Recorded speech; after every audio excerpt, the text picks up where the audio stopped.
আওয়ামী লীগ নিষিদ্ধের দাবিতে কয়েক জেলায় বিক্ষোভ মিছিল হয়েছে। সকালে সাভারে জাতীয় স্মৃতিসৌধের সামনে মানববন্ধন করে জাতীয় নাগরিক পার্টি ঢাকা জেলা উত্তরের নেতাকর্মীরা।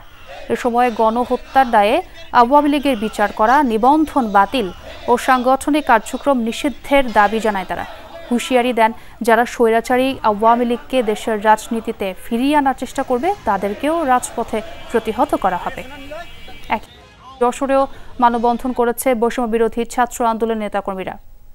বাংলাদেশে নতুন করে আবার সেই ফ্যাসিবাদ বা হাসিনাকে বা সেই মুজিববাদকে পুনর্বাসন করতে চায়। তাদের জন্য কঠোর হুঁশিয়ারি করে দিতে চাই যে এই বাংলাদেশে নতুন করে আর কোনো ফ্যাসিবাদের জন্ম হবে না। বৈষম্য বিরোধী ছাত্র আন্দোলন নেতাকর্মীরা দুপুরে প্রেস ক্লাবের সামনে তারা অভিযোগ করেন, আওয়ামী লীগকে পুনর্বাসনের ষড়যন্ত্রের আভাস পাওয়া যাচ্ছে। দাবি করেন, বাংলার মাটিতে গণহত্যার বিচার না হওয়া পর্যন্ত কোনোভাবেই আওয়ামী লীগকে রাজনীতি করতে দেবে না ছাত্র জনতা।